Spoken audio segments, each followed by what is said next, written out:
observados por um grande número de testemunhas. Hoje, eu gostaria de compartilhar com os irmãos sobre o propósito do chamado, né? Um chamado com propósito. E nós vamos observar na história de José o propósito de Deus, como Deus realiza o propósito na vida de alguém.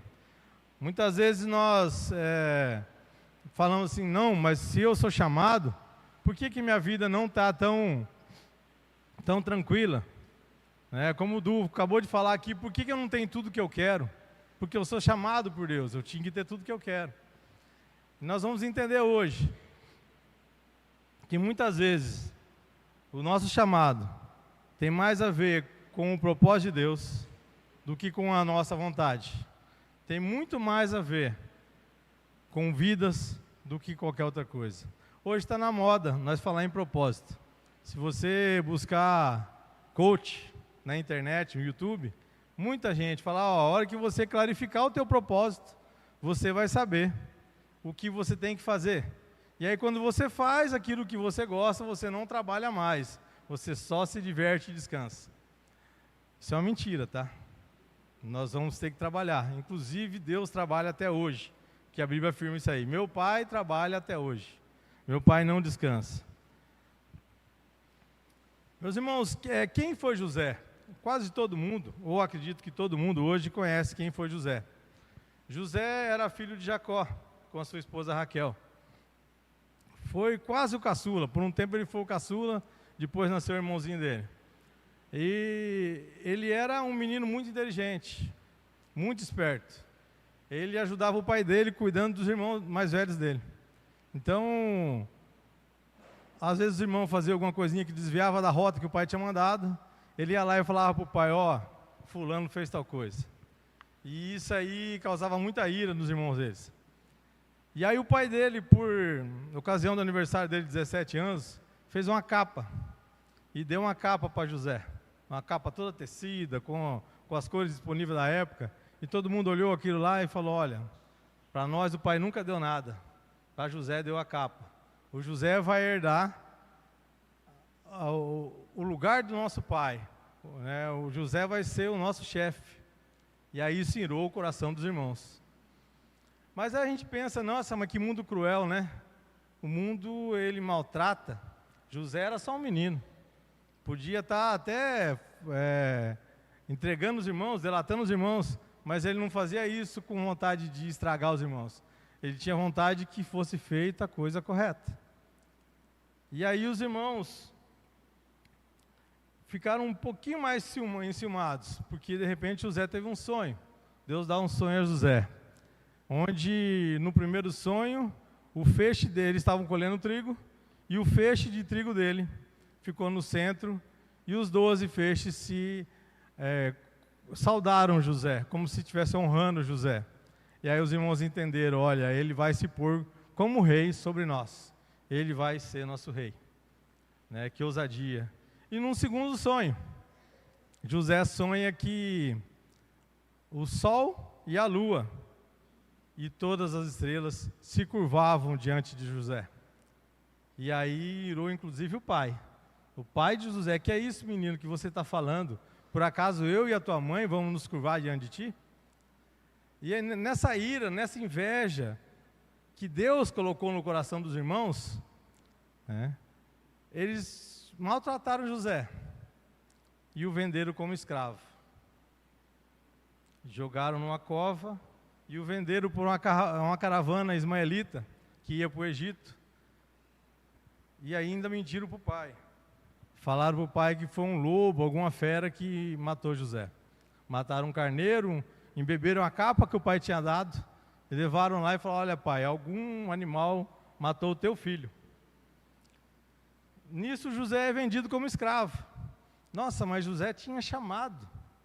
José era filho de Jacó com Raquel, era neto de Isaac e era bisneto de Abraão. Quando qualquer judeu vai falar sobre Deus, ele fala assim, o Deus de Abraão, Isaac e Jacó.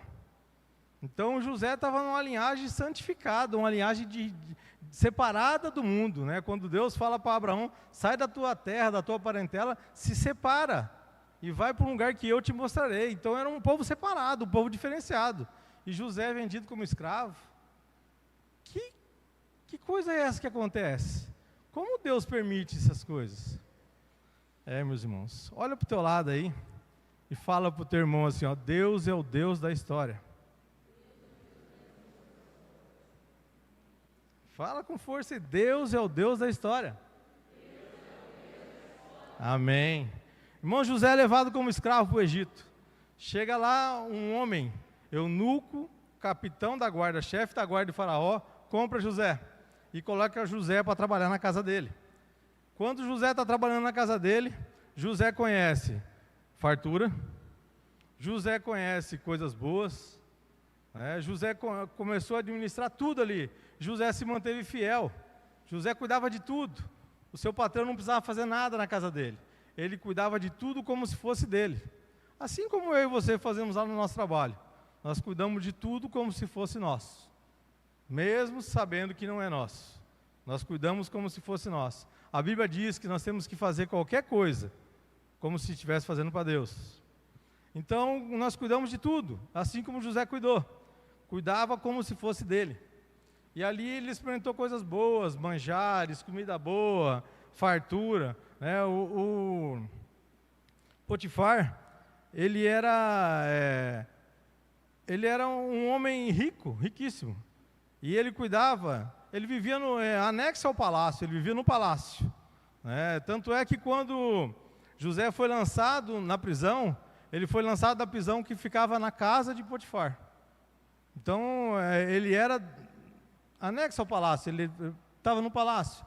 Quando José, ele foi tentado pela mulher de Faraó. Irmãos, a mulher de Potifar, a mulher de Potifar provavelmente foi um presente que Faraó deu para Potifar. Devia ser uma das mulheres que andava por ali, pelo palácio. O Faraó falou, você vai casar com essa daqui, você vai ser meu chefe da guarda e vai casar com essa daqui. Então não era uma mulherzinha, gente. Era uma senhora de uma mulher que vivia ali no palácio do Faraó. Não era... Talvez aos nossos olhos hoje seja uma pessoa esquisita, porque naquela época a beleza era diferente de hoje, Não tinha tanto botox, tanta coiseira. Mas devia ser uma mulher muito bonita. E de repente José foi tentado por aquela mulher. Mas José se manteve fiel. José teve postura. José negou, fugiu por várias vezes. Até que em uma das vezes, ela pegou a túnica de José e chega para o marido dela e fala assim, olha aqui, o teu criado, o que tentou fazer comigo. José foi lançado na prisão do patrão dele. Na casa de Potifar tinha uma prisão. Quando José foi preso, meus irmãos, a vida de José no Egito, antes de virar governador do Egito, durou 13 anos. Então não tem um tanto preciso assim, de quantidade de vezes, quantidade de tempo que ele ficou na cadeia. Alguns falam que foi aproximadamente 7 anos, mas não dá para saber.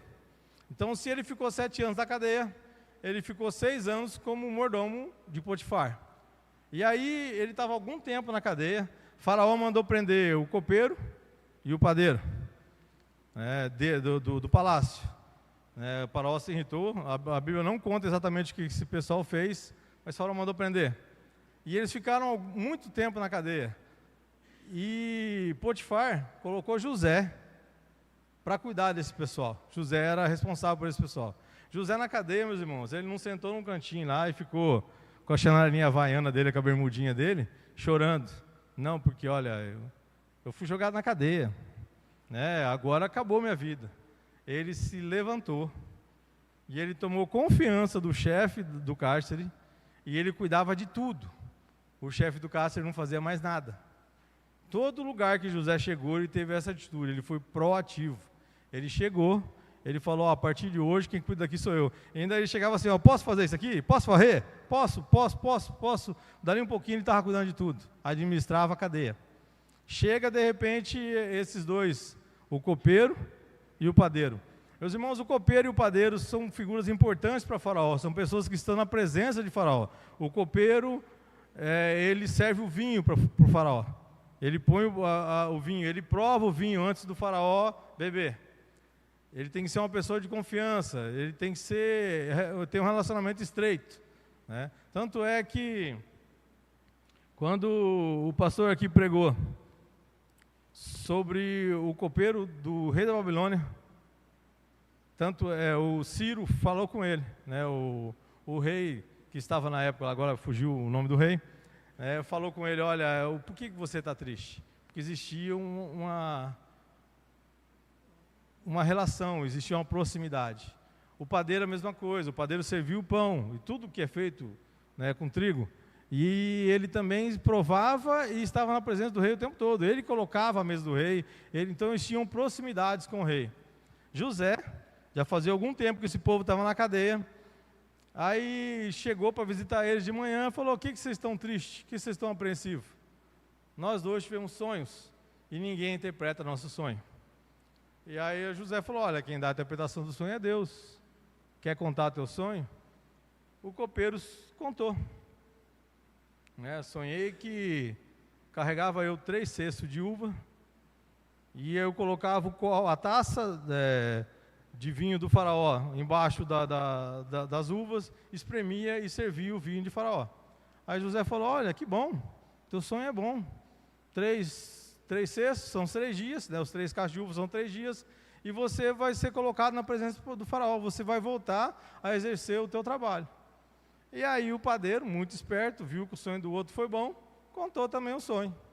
Então, eu também sonhei que eu carregava 3 cestos de pão, e vinham as aves do céu e comiam o pão. Falou: meu jovem, teu sonho é ruim. Daqui 3 dias, 3 cestos são 6 dias, o faraó vai te soltar da cadeia, vai cortar o teu pescoço e vai jogar o teu corpo para ser comido pelas aves do céu. E assim aconteceu. Só que José, ele já estava provavelmente com 5 anos de cadeia, né? Com mais 6 anos, ele tinha 11 anos que ele estava no Egito. Então, de 17 anos, ele já estava com 28 anos de idade. E a hora que ele interpreta o sonho do copeiro, ele fala assim: olha, você vai voltar a falar com o faraó, conta para ele de mim. Eu estou aqui contra a minha vontade, meus irmãos que me venderam. Eu quero voltar para a casa do meu pai. José estava vivendo o plano de Deus, sendo treinado, primeiro a ter abundância, a ter tudo que era para ter na casa de Potifar, depois a ter miséria, porque na cadeia você come hoje e não sabe o que vai comer amanhã. Hoje aqui no nosso sistema, no Brasil, nós temos uma quentinha que chega todo dia, né, 2, 3 refeições por dia, mas naquela época não existia isso. Naquela época você comia hoje e não sabia se ia comer amanhã. Então ele estava sabendo viver na miséria, ele estava sabendo administrar recursos ralos, poucos. Porém, ele ainda achava que ele ia voltar para a casa do pai dele. Ele ainda sonhava: olha, eu estou aqui contra a minha vontade. Meus irmãos que me venderam para cá, eu não queria estar aqui. Eu vim aqui contra a minha vontade. Se você tiver uma oportunidade, fala de mim para o faraó. Quem sabe ele me solta dessa prisão e eu volto para a casa do meu pai. Pensa aí. Você está no lugar que você quer? Você está no lugar que você gostaria de estar agora? Você está exercendo a tua função, seja na casa de Potifar, sendo empregado de alguém, ou na prisão, sofrendo ali apertos e necessidades, e está sonhando para voltar para a casa do teu pai? Onde tinha fartura, onde o meu pai me amava, me abraçava? José também sofreu, já fazia 11 anos que ele estava no Egito, e ele estava com essa mesma dúvida: eu quero voltar para a casa do meu pai onde eu era amado. Eu quero voltar para a casa do meu pai onde eu era amado. A Bíblia conta que depois que o copeiro voltou para trabalhar para o faraó, passaram-se 2 anos. José devia estar lá na cadeia pensando: olha, interpretei um sonho do rapaz e ele esqueceu de mim. Se esqueceu de mim, ajudei o cara, falei, aliviei a pressão que estava em cima dele ali, ele estava aflito, nervoso, achando que ia morrer, ia sofrer, e eu fui lá e ajudei ele. E Deus confirmou, porque ele voltou para lá, só que se esqueceu de mim, não se lembrou de mim. Passou 2 anos, irmãos. Deus faz faraó ter um sonho, e ninguém interpretava o sonho dele. Ninguém interpretava o sonho dele. Todos os numerólogos, os magos, os astrólogos, ninguém interpretava o sonho do faraó. Aí o copeiro lembrou: olha, quando eu estava na cadeia, teve um rapaz lá que interpretou meu sonho e o do padeiro, e os dois aconteceram. Quer chamar ele para lá? Não, chama ele, vamos chamar ele lá. Irmãos, a vida de José estava tão ruim na cadeia, que tiveram que dar banho nele, cortar cabelo e fazer barba. Entende isso aí? Para você ficar aceitável na presença do faraó, você vai ter que tomar banho, cortar cabelo e fazer barba. Então o negócio estava um lixo. Não estava bom. Não estava bom mesmo. Se bem que esperar o quê da cadeia, né? A cadeia é lugar de sofrimento mesmo, né? Naquela época era um pouco pior que hoje. Estava sofrendo, mas o faraó chamou ele.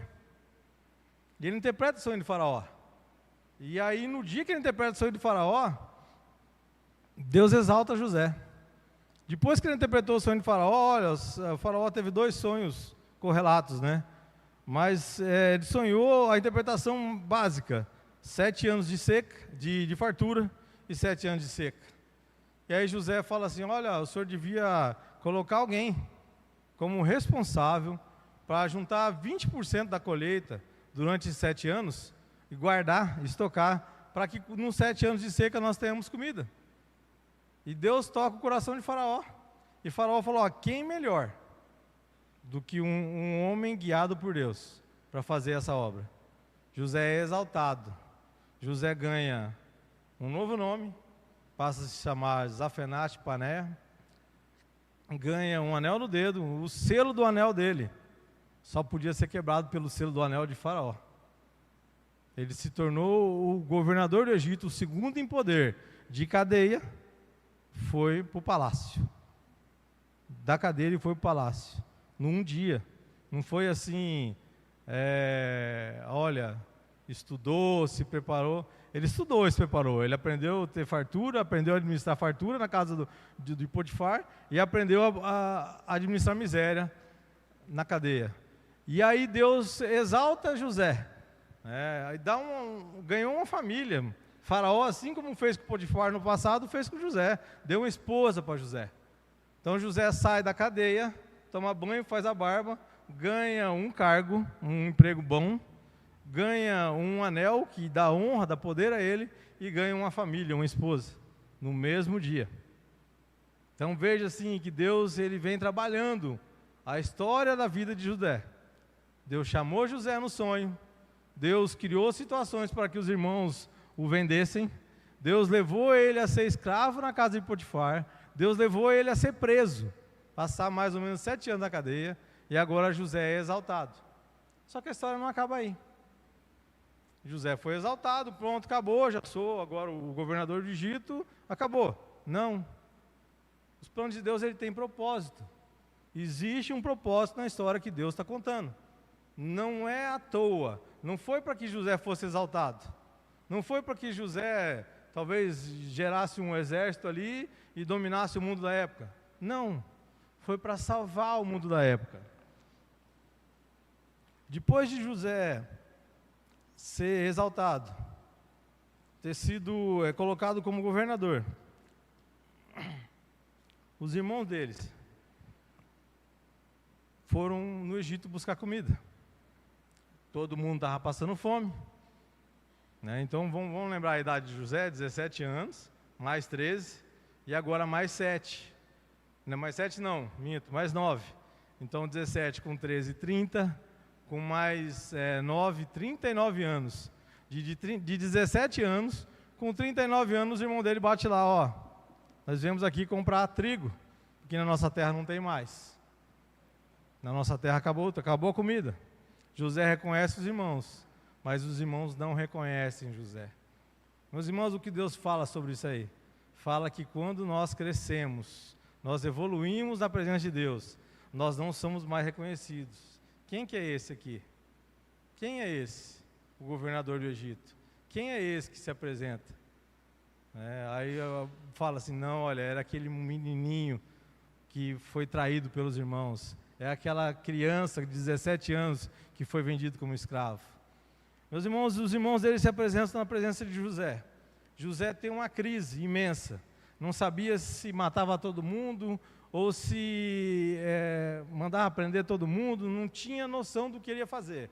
A Bíblia diz que ele chorou. A Bíblia diz que ele se agoniou.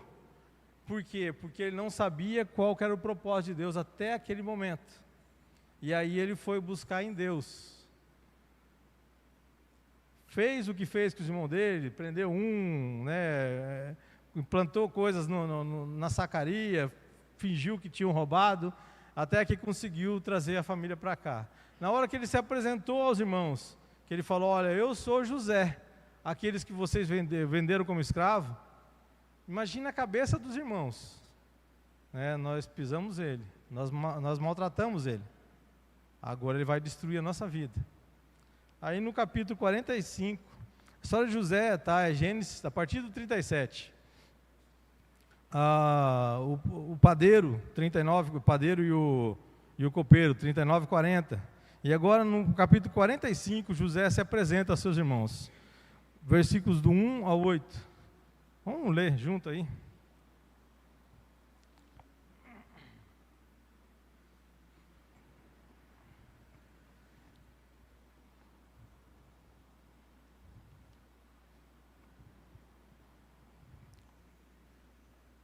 Amém? Então lá, Gênesis capítulo 45, do 1 ao 8. Pode passar. Diante do apelo do irmão, José não pôde se conter na presença de todos os homens de seu séquito. Pode passar. Bradou: fazei sair todos da minha presença, e ninguém ficou junto dele, quando José se deu a conhecer a seus irmãos. Pode passar. Entretanto, ele chorou tão alto que todos os egípcios o ouviram, e a notícia chegou rapidamente até o palácio de Faraó. José declarou aos seus irmãos: eu sou José, vive ainda meu pai? Os seus irmãos não conseguiram pronunciar a resposta, pois estavam por demais conturbados e perplexos ao revê-lo. Então disse José a seus irmãos: aproximai-vos de mim. E eles se aproximaram. Esclareceu: eu sou José, vosso irmão, que vendeste para o Egito.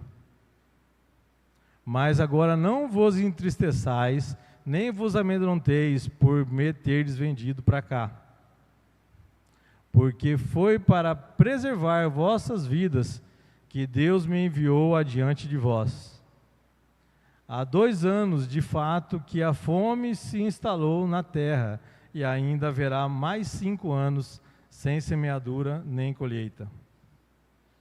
Deus enviou-me adiante de vós para garantir a permanência da vossa descendência na terra e salvar as vossas vidas, como o livramento de um grandioso grupo de sobreviventes.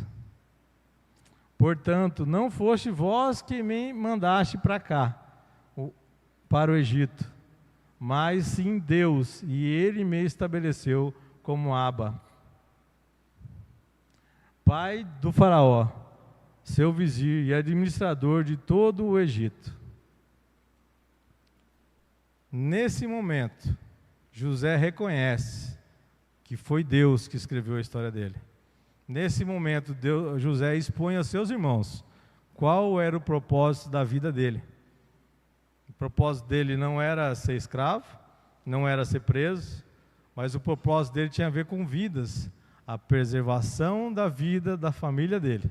José foi usado para preservar todo o povo da época.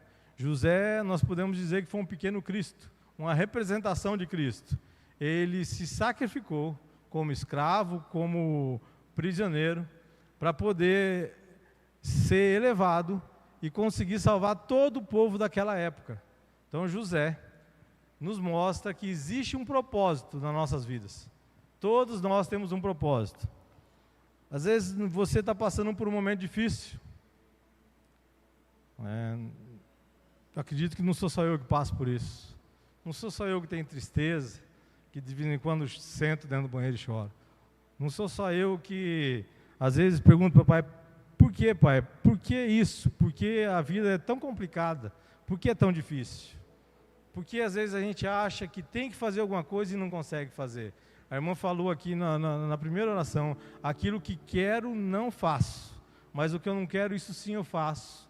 Por que, Pai, essas coisas são tão complicadas dessa maneira?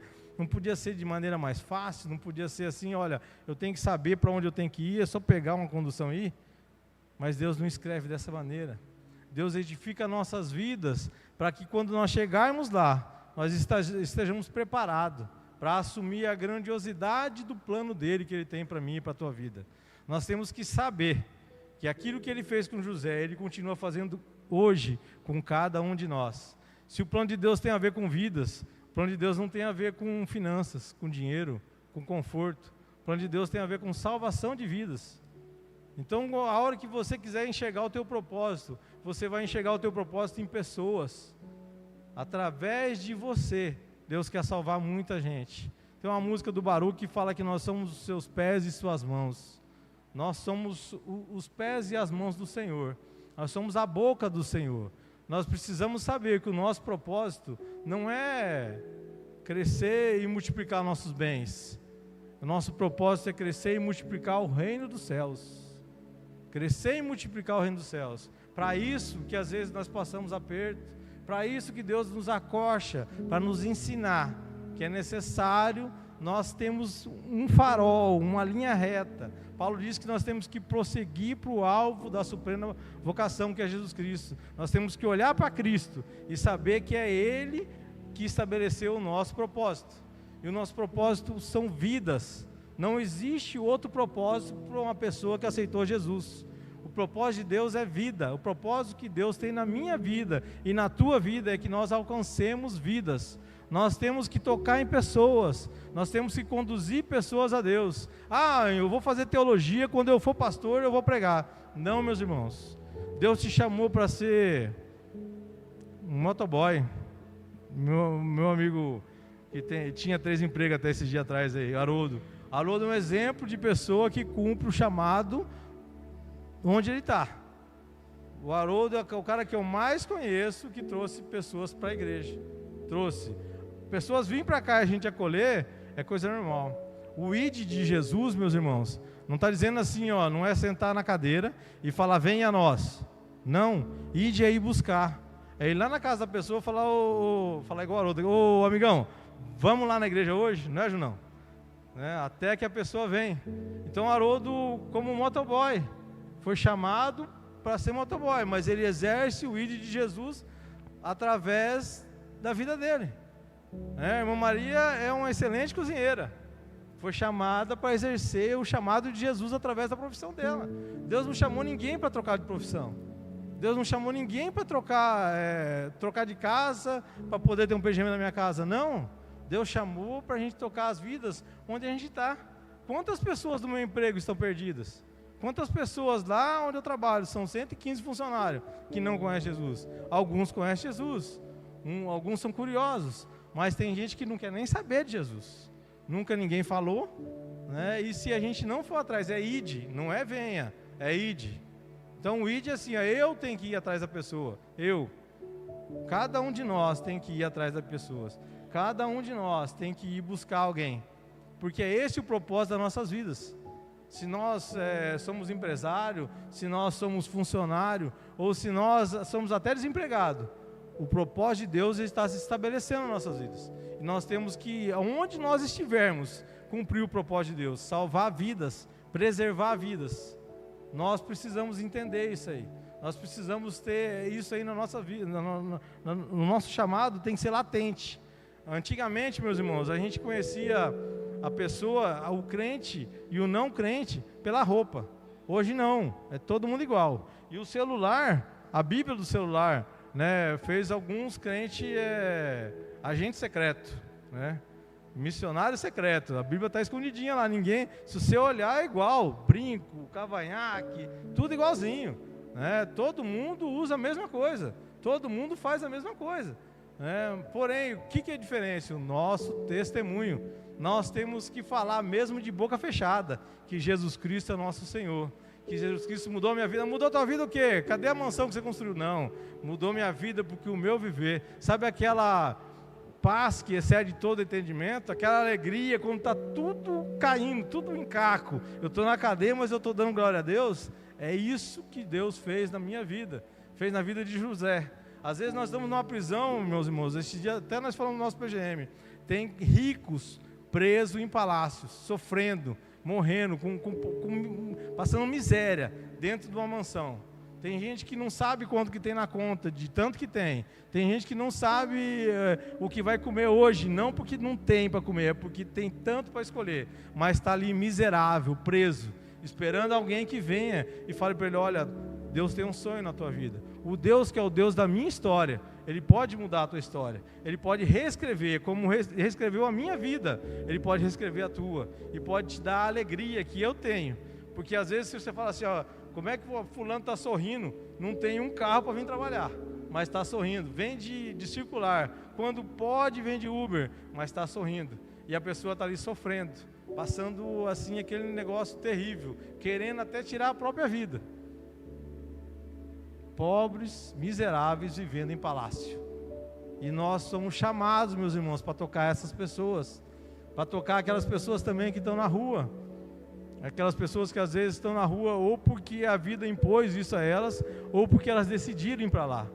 Mas nós temos que levar também a eles esse mesmo Jesus que nos salvou, que nos libertou, que nos tirou da prisão. É esse que é o chamado. Ah, mas teria que ter um cargo, uma função, um crachá, né? Me dá um crachá para mim, né? Chegar lá e falar, ó, eu sou o pastor fulano e tal. Não.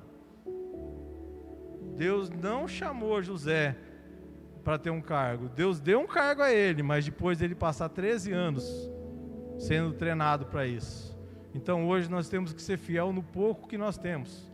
Nós temos que fazer o melhor que nós podemos fazer com aquilo que temos, para que quando nós tivermos algo melhor, possamos fazer melhor ainda. Tem uma historinha que eu contei no nosso PGM, sobre uma pessoa que às vezes está num lugar e não quer estar ali, ou acha que aquilo ali não é o plano de Deus para ela. Teve uma pessoa que trabalhava numa mina de pedra, estava lá, talhadeirinha, quebrando a pedra, e aí de repente veio o sol, e passou o sol e começou a queimar o couro dele, e aí ele falou, olha Deus, tá vendo? O sol que é feliz, o sol tá ali, ó, queima todo mundo, faz o que quer, o sol é feliz. Deus fala assim, então tá, se você quer ser o sol, você vai ser o sol. Aí estava lá, sendo sol, clareando tudo, fazendo o pôr do sol, o alvorecer, tudo era ele. Aí de repente, do nada, viu uma nuvenzinha, para embaixo dele, e ele não consegue enxergar aquilo que ele queria ver. Está lá. E agora essa nuvem me incomodando aí? Está vendo, Senhor? Feliz é a nuvem. A hora que ela quer, ela tampa o sol, faz o que ela quer. Tá bom, você quer ser nuvem, vai ser nuvem. Aí foi lá, foi ser nuvem, chovia aqui, chovia ali. Aí de repente veio um vento e jogou para onde ele não queria. Veio outro vento e jogou para onde não queria. Ah, Deus, esse negócio de ser nuvem não está com nada não, melhor é ser vento. O vento joga onde quer, faz onde quer. Tá bom, você quer ser vento? Vai ser vento. Aí estava lá, soprava de um lado, soprava do outro. De repente veio um paredão de pedra, ele bateu de testa e não passava.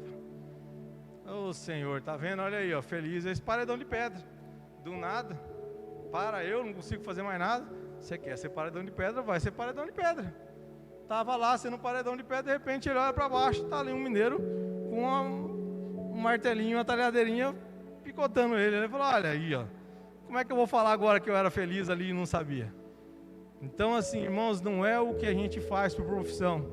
O nosso chamado não tem a ver com a nossa profissão. O nosso chamado não tem a ver com o local que nós estamos. O nosso chamado tem a ver com vidas. Deus não está interessado no teu dinheiro. Deus não está interessado se você está vestindo um terno Armani ou uma camiseta. Eu nem sei de onde que é isso aqui. Deus não quer saber isso aí. Deus quer saber o que você tem feito para que o reino dele se estabeleça. E o reino dos céus é estabelecido aqui na terra através de salvação de vidas. E de, pelo mundo, pregar o evangelho a toda criatura. Aquele que crê será salvo, quem não crê já está condenado. Nós precisamos saquear o inferno, tirar essa parte do já está condenado. Nós temos que trazer os salvos, trazer, agregar, fazer crescer, porque é esse que é o nosso propósito. É isso, a hora que nós, a Bíblia fala assim, olha, que há festa no céu. quando uma pessoa aceita Jesus. Uma alma é salva. O dia que nós entendemos isso, o nosso propósito, a nossa alegria, não vai estar firmada em situações, não vai estar firmada em problemas, em processos. O processo acontece, a vida é desse jeito. Cristo falou que no mundo nós teríamos aflições, Ele teve, mas Ele falou, não temos porque eu venci o mundo, e vocês também vencerão. É isso que nós temos que entender. A nossa alegria tem que estar em servir ao Senhor, salvando vidas. Isso que tem que ser a nossa alegria, amém? O Ministério do Louvor. Às vezes você pensa que está passando por um tempo difícil. Você sente que está sendo enviado para um lugar que não pediu para estar. Talvez, como José, você está em um processo, mas não se esqueça, Deus que está posicionando para algo maior. O ID dele está em movimento na sua vida. Confie em quem te enviou.